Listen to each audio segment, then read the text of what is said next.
بسم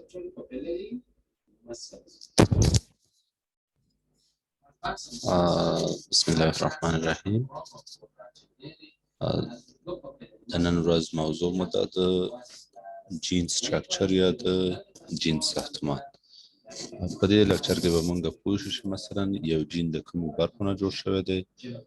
او کوم ساختمانونه لري او د هر ساختمان وظیفه څه شی دی. په ډېر تشریح ډول باندې نه تشریح کوو، صرف بعضې د دوی خصوصیت دی چې باید د هغې خصوصیتونه خبر شو. په راتلونکي لکچرو کې به بیا د هر برخې په اړه باندې د هغوی ډولونه، د هغوی مشرح تقسیمات او وظایف به د هغې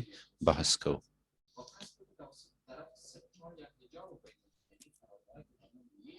اول باید په دې پوه شو چې مثلا جین د جینوم سره څه فرق لري. جین که موږ په یو ژوندي موجود کې مطالعه کوو یا په یو حجره کې مطالعه کوو، دا داسې یو حیثیت لري لکه په کیمیا کې چې موږ کله اټم مطالعه کوو. د اټم مطالعه سره چې موږ پوهېږو چې ټوله کیمیا په اټم ولاړه ده. کله چې موږ مالیکولر بیولوژي سټډي کوو، په مالیکولر بیولوژي کې موږ هم جین د یو اټم په حیث باندې قبلوو، یعنې ټول مطالعات چې زموږ ترسره کیږي په یو جین باندې ترسره کیږي. صحیح ده. خپله جین چې شی دی، جین خپله د ډي ان اے یو مشخصه برخه ده، د ډي ان اے یو مشخص قسمت چې د یو مشخص پروټین لپاره څه شي بیان شي. صحیح ده. فرض مثال دغه ساحه ده، مکمل فرض کوو چې دا مکمل ټول ډي ان اے دی، د دې نقطې نه نیولې تر اخرینۍ نقطې پورې دا ټول څه دی؟ ډي ان اے دی. ولې په دې کې دغه مشخص ساحه چې کوم وجود لري دا د یو پروټین لپاره بیانېږي، د یو آر ان اے د ترانسکریپشن لپاره بیانېږي. دغه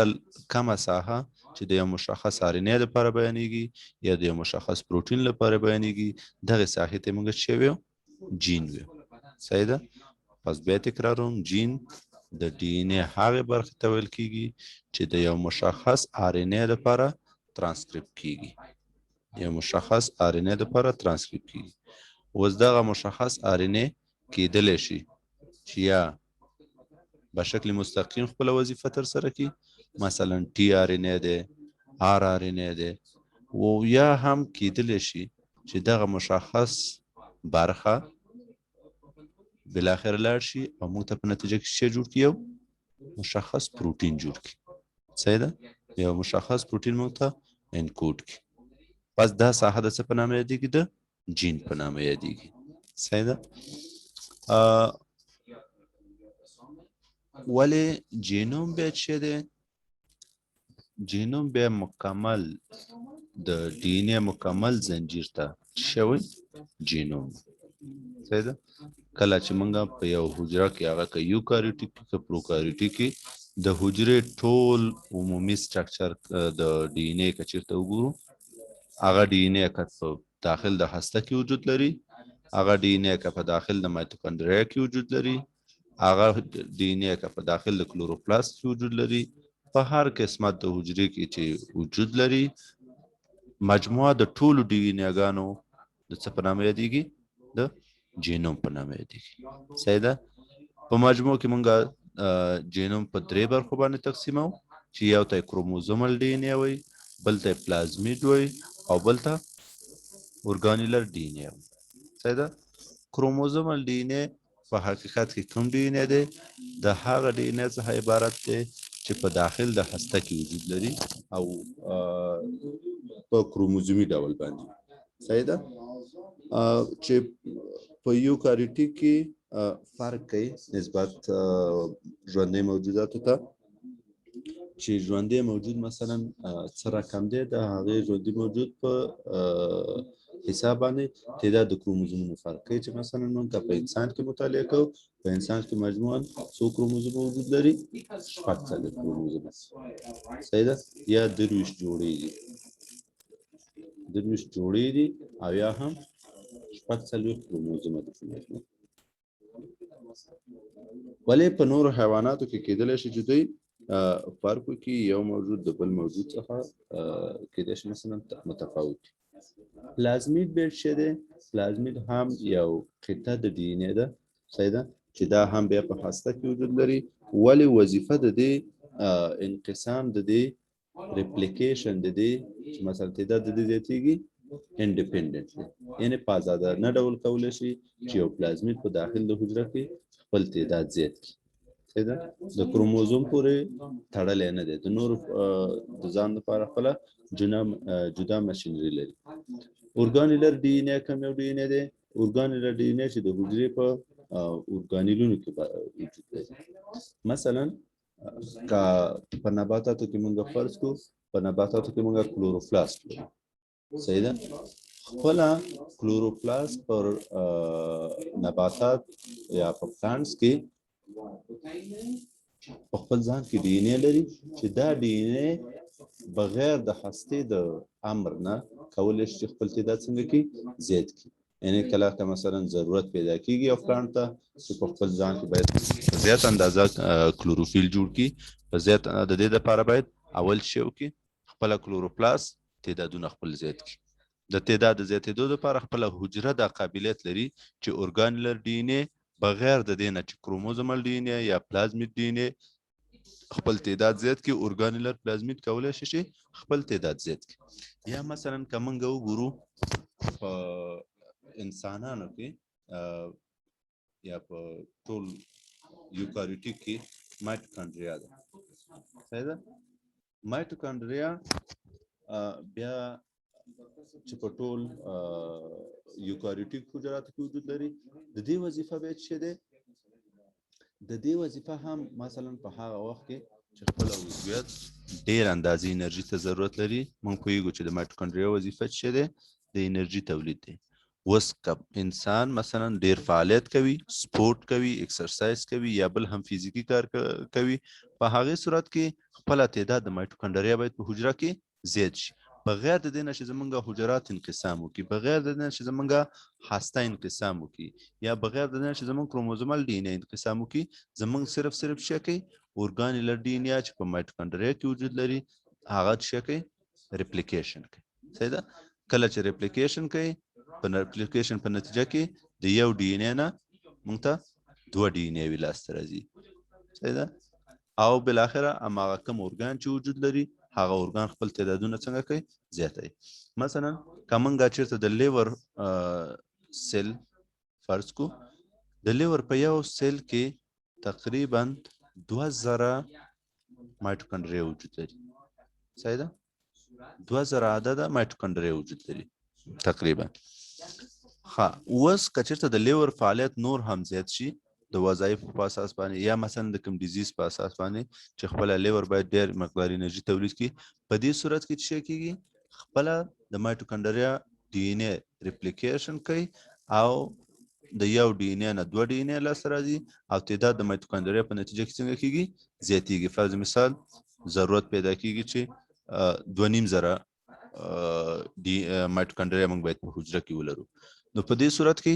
2500 مایټوکانډریاګانې بغیر د دې نه چې هسته انقسام وکړي پلازمیډ انقسام وکړي اورګانیل ډي ان اې څه کوي انقسام کوي 2500 بالاخره په 1500 باندې بدلیږي صحیح ده یعنی په دې شکل باندې کولی شي چې انډیپندنټلی یا په ازادانه ډول باندې خپل تعداد د زیات کړلی شي پس په مجموع کې خپل جینوم چې دی جینوم د دغه درې برخو ډي ان اې نه تشکیل شوی دی صحیح ده مجموعه د دې ټولو د څه په نامه یادېږي د جینوم څومره ارثي خواص چې دي څومره ارثي خواص ټول د جینوم په واسطه باندې انتقالېږي صحیح ده چې په هغې کې یو برخه صرف چې شی تشکیلوي جین تشکیلوي پس ویلی شو چې جین د جینوم یوه برخه ده صحیح ده جین څه دی د جینوم یوه برخه ده یا هم موږ بل رقم تعریفولی شو چې جین د جینوم د هغې قسمت څخه عبارت دی چې د یو مشخص آر ان اې دپاره کوډ کیږي یا د مشخص ډي ان اې دپاره ترانسکریپټ کیږي صحیح ده ښه اوس ګورو چې مثلا یو جین د کومو برخو نه جوړ دی د یو جین مکمل سټرکچر کوم برخه دی تر ټولو اولنۍ برخه چې ده د اکسون په نامه یادېږي صحیح ده د څه په نامه یادېږي په یو جین کې اکسون ورته وایي د اکسون وظیفه اصلا څه ده یا اکسون مثلا د ډي ان اے کومه برخه ته ویل کیږي اکسون دقیقاً د یو ډي ان اے یا د یو جین هغه برخه ته ویل کیږي چې د یو مشخص پروتین لپاره څنګه کیږي بیانېږي د یو مشخص پروتین لپاره څنګه کیږي د بیانېږي چې دا به په خپل ځان کې سٹارټ کوډون هم لري او سټاپ کوډون هم لري صحیح ده بل برخه په یو جین کې چې دا هغه څه ده انټرون صحیح ده همیشه د یو اکسون چې ده د اکسون نامخ کې اول انټرون راځي وروسته ته اکسون راځي د اکسون نو وروسته بل انټرون راځي او د بل انټرون نو وروسته بیا باید بل اکسون شروع شي صحیح ده یعنی زموږ په بدن کې فرض مثال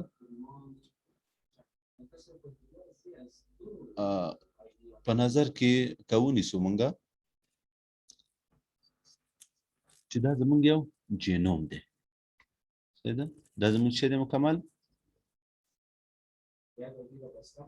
یو جینوم دی اوس په دې جینوم کې زمونږ دپاره وجود لري ډېر تعداد د جینونو تعداد د جینونو پکې څه دی ډېر زیات یعنی د یو سټډي په حساب باندې زمونږ په مایکوپلازما بکټریا په جینوم کې تقریبا 1500 جینونه وجود لري څو جینونه وجود لري 1500 جینونه کچیرته منګه د یو رایس یا د وریجو یو سیل فکر کو د هغه په ترکیب کې تقریبا تر 18000 جینونه په یو جینوم کې وجود لري صحیح ده 18000 جینونه په یو ځای کې وجود لري او کوم د انسان حجرات په نظر کې ونیسو مثلا د انسان په یو عصبي حجره کې یا د انسان په یو د جگر په حجره کې تقریبا تر 50000 د 15000 تر 50000 جینونه زموږ په یو جینوم کې ځای په ځای شوي ها اوس د دې لپاره چې دغه یو جین فرض مثال جین اول دویم جین دریم جین صحیح ده دا مثلا د ا پروتین لپاره ایکسپریس کیږي صحیح ده دا د بی پروتین لپاره ایکسپریس کیږي او دا هم د سی پروتین لپاره ایکسپریس کیږي صحیح ده دا د سی پروتین لپاره ایکسپریس کیږي اوس د دې لپاره چې دلته موږ درې پروتین لرو هر پروتین د خپل ځان نه جدا ساختمان لري جدا شکل لري او جدا خصوصیت لري نو د دې لپاره باید موږ یو جین د بل جین نه جدا کړو د دې ترمنځ باید داسې یو فاصله وجود لري چې دا زموږ یو جین د بل جین نه جدا شي که دا فاصله چې د دې په منځ کې نه وي کېدلی شي چې زما د ا جین شروع شي فعال شي او همداسې ادامه وکړي بالاخره ټول جینونه چې په مخې ته راځي هغه ټول څنګه کې ځان سره بیان کړي نو په دې خاطر د دې ترمنځ باید یو موانع دلته وجود لري صحیح ده یو ساحه باید وجود لري چې هغه د پروتین لپاره نه کوډ کیږي د پروتین لپاره نه بیانېږي چې دې ساحه هر هغه ساحه چې د دوه اکسونونو ترمنځ وجود لري او د یو پروتین لپاره نه کوډ کیږي هغه د څه په نامه یادېږي د انټرون په نامه یادېږي صحیح ده د څه په نامه یادېږي د انټرون په نامه پس یو جین په مجموع کې اوله برخه څه ده اکسون ده هغه برخه چې د یو مشخص پروتین لپاره څنګه کیږي بیانېږي پولیمریز باید دلته وصل شي د دې ځای نه تر دې ځای پورې باید راشي او په دې ځای کې باید خپل وظیفه سرته ورسي صحیح ده د دې وظیفه شروع کوي په دې ځای کې سرته راسي بل جینو بل انټرون دلته راځي صحیح ده هیڅ کوم وظیفه نه لري یعنی د پروتین په ترانسکرایب کې وظیفه نه لري نور خپل وظایف وروسته تشریح کوي مثلا نور څه وظیفه لري دلته مثلا اکسون دویم شروع کیږي صحیح ده دویم اکسون شروع کیږي دلته همدارنګه د دې وروسته بل انټرون راځي او دا به څه شو انټرون شو پس انټرون د جین هغه برخه ته ویل کیږي چې د پروتین لپاره نه بیانېږي او یو اکسون د بل اکسون نه جدا کوي وظیفه څه ده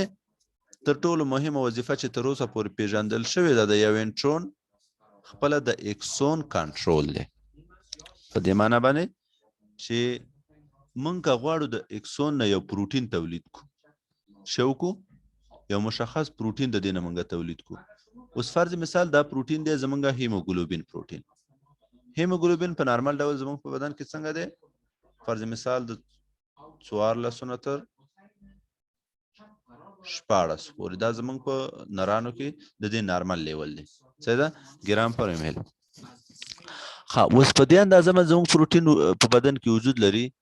نو زمونږ اکسون څنګه پوهیږي زمونږ جینوم څنګه پوهیږي چې زه باید په دې اندازه باندې پروتین تولید کم یعنی کله چې زمونږ د پروتین غلظت دې اندازې ته ورسیږي په وینه کې اکسون باید خپل وظیفه سټاپ کړي کله چې زمونږ د هیموګلوبین لیول د دې نه راکم شي فرض مثال نه هو تر راښکته شي زمونږ اکسون باید شي بیرته فعال شي د دې لپاره چې زمونږ دغه اکسون کنټرول شي چې څه وخت باید دا پروتین تولید کړي څه وخت باید آر ان اے تولید کړي او څه وخت باید سټاپ کړي د هغې لپاره چې موږ ضرورت لرو انټرون ته ضرورت لرو چې انټرون په حقیقت کې د اکسون په کنټرول کې رول لري د اکسون په چیش کې رول لري په کنټرول کې دا چې څنګه رول لري د دې لپاره د هر په هر انټرون باندې یو تعداد نیکلوټایډونه یا یو تعداد ساحې وجود لري چې هغه سبب د دې کیږي چې په څه ټیم کې زمونږ د اکسون بیانوي او په څه ټیم کې زمونږ اکسون بندوي یو د هغې ساختمان مخکې د دې نه چې هغې ته لاړ شو یو برخه بله چې وجود لري په یو جین کې هغه چې دی 5 پریم یو ټي آر یا 5 پریم ان ترانسلیټډ ریجن صحیح ده دا کومه برخه ده دا چې د انټرون په وروستۍ برخه کې قرار لري د انټرون په وروستۍ برخه کې قرار لري او وظیفه د دې دا شی ده چې زمونږ خپله د دې اکسون نه محافظت وکړي صحیح ده زمونږ د انټرون نه څه وکړي محافظت که دا برخه چېرته په دې ځای کې وجود ونه لري هر دفعه چې زمونږ یو ډي ان اے ریپلیکیشن کوي یو تعداد نیکلوټایډونه د لاسه ورکوي صحیح ده د حرارت مقابل کې کېدلی شي چې مثلا زمونږ دا جینوم تخریب شي نیکلوټایډونه ترې یو څو عدد جدا شي هر دفعه چې مثلا زمونږ پرایمر دلته وصلیږي زمونږ په بدن کې هغه کوم اولنی انزایم چې د لایګیز په نامه یادیږي هر دفعه چې وصلیږي زمونږ د جین نه یو تعداد نیکلوټایډونه څنګه کوي ریموف کوي اخوا کوي نو زمونږ په جین کې باید دلته یو تعداد نیکلوټایډونه وجود لري چې هغه نیکلوټایډونه په اضافي ډول وي هغه د یو پروتین لپاره هم نه بیانېږي صحیح ده ولې هر دفعه چې زمونږ لایګیز وصلیږي د دې نه 2 3 5 نیکلوټایډونه څنګه کوي ریموف کوي صحیح ده پس که زمونږ حجرات انقسام هم کوي زمونږ انټرون نه تخریبیږي ولې که دا برخه نه وي فرض مثال په دې ځای کې زمونږ یو فعال پروموټر وجود لري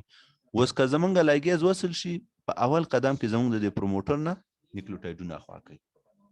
کله چې زمونږ د پروموټر نه نیکلوټاید اخوا شو سبب د دې کېږي چې زمونږ د جین په مکمل ډول باندې تخریبیږي صحیح ده نو په دې خاطر باندې په شروع کې باید 5 پریم یو ټي آر وجود لري چې د 5 پریم یو ټي آر وظیفه ده چې زمونږ د جین نه په 5 پریم طرف کې محافظت کوي یعنی تنه چپ طرف زمونږ د جین شي کوي ساتي او د دې محافظت کوي بل چې شی زمونږ په جین باندې چې وجود لري هغې ته انهانسر وایي انهانسر وظیفه مثلا چې شی دی چې تقریبا یو انهانسر د 150 نه تر 1500 پورې یا 1500 پورې نیکلوټایډونو څخه جوړ شوی صحیح ده د څو نیکلوټایډونه جوړ شوی د 1.5 سل نه تر 1500 نیکلوټایډونه جوړ شوی دی چې دا زمونږ د جین د سٹارټ کوډون نه په ډاون سټریم سیټ کې څنګه کېږي وجود لري ولې شرط نه دی چې همیشه د په دې طرف کې وجود لري امکان لري چې زمونږ انهانسر په دې طرف کې هم شي وجود لري صحیح ده انهانسر زمونږ امکان لري چې په دې برخه کې وي یعنی د اکسون کېدلی شي په ډاون سټریم برخه کې یا اپ سټریم برخه کې په یو طرف کې دا کېدلی شي چې وجود ولري یعنی کوم مشخص ځای د دې لپاره معلوم نه دی چې همیشه لپاره دا باید په کومه فاصله کې وجود ولري په کومه ځای کې وجود ولري یو وظیفه د انهانسر دا ده چې کله زمونږ یو پروتین غواړي چې هغه بیان شي ایکسپریس شي تولید شي د دې لپاره اولینی فاکتور څه دی انهانسر دی چې انهانسر باید راشي ترانسکرپشن فاکتور سره وصل شي او ترانسکرپشن فاکتور زمونږه تنبیه کی ترڅو پورې هغه موږ د پرچیو کی پروتین بیان کی پروتین تولید کی صحیح ده یعنی په حقیقت کې د یو سیګنل په شکل عمل کوي انهانسر راځي په پروموټر سره وصلېږي او پروموټر ترانسکرپشن پروموټر هغه سره چې کله وصل شو په نتیجه کې زموږ پروتین څنګه کیږي بیانېدل شروع کیږي دلته وګوره مثلا انهانسر راځي پروموټر سره وصلېږي پروموټر تنبیه کوي سټیمولیټ کوي ورته وایي چې لاشه دا پروتین بیان کا یا هم سرچپه انهانسر راځي پروموټر تا وایي چې نور دا پروتین بیان نه کوي یعنی د دې عمل شي کوي سټاپ کوي صحیح ده سایلنسر چې شه ده سایلنسر هم د پروموټر په مخ کې وجود لري چې د هم د پروموټر سره وصلېږي دی سایلنسر د څه سره وصلېږي د پروموټر سره وصلېږي او زمونږ د پروتین د تولید مخه نیسي یعنی دا هم تقریبا د انهانسر په شکل باندې عمل کوي ولې د انهانسر وظیفه ده چې زمونږ پروموټر تنبیه کوي او د سایلنسر وظیفه څه ده چې زمونږ هغه جین سایلنت کوي ترانسکرپشن فاکتور سره ځان وصلي او ترانسکرپشن فاکتور په نتیجه کې خپل هغه وظیفه د لاس ورکوي انسولیټر ده د انسولیټر وظیفه هم د پروموټر سره د انهانسر سره د وصلېدو ده کله چې انهانسر سره د انسولیټر وصل شي د انهانسر وظیفه څنګه کیږي سټاپ کیږي کله چې انهانسر خپل وظیفه سټاپ کړه په نتیجه کې دا کیږي چې مثلا پروموټر یا فعال شي یا هم غیر فعال شي صحیح ده یا هم فعال شي او یا هم غیر فعال شي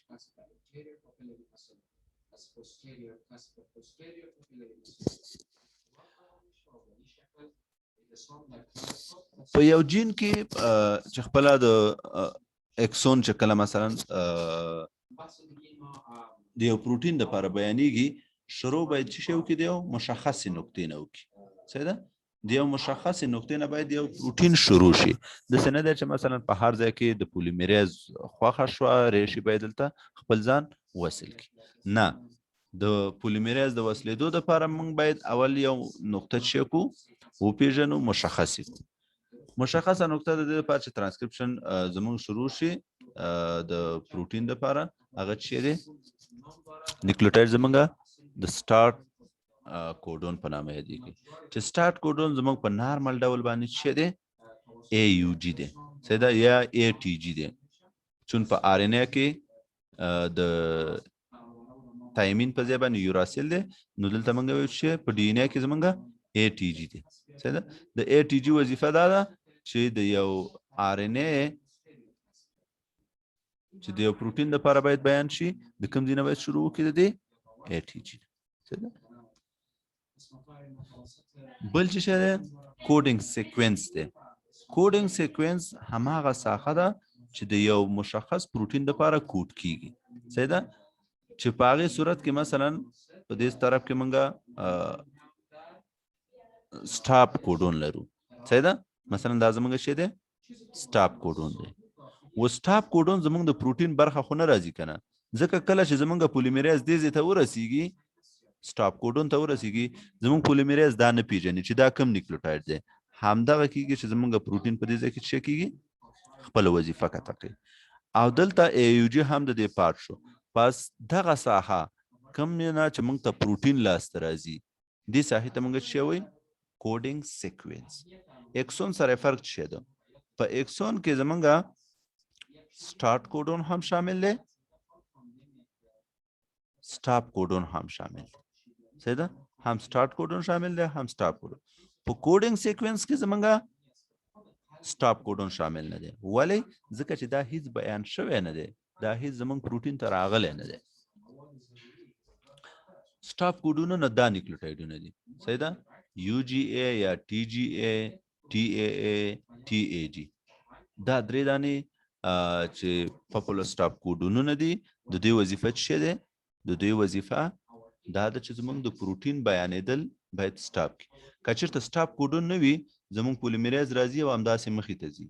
څه ده کیدای شي چې مثلا مکمل انټرون هم ځان سره ریډ کړي، یو آرنې لاسته راشي چې هغه آرنې هېڅ په درد موږ ته نه خوري.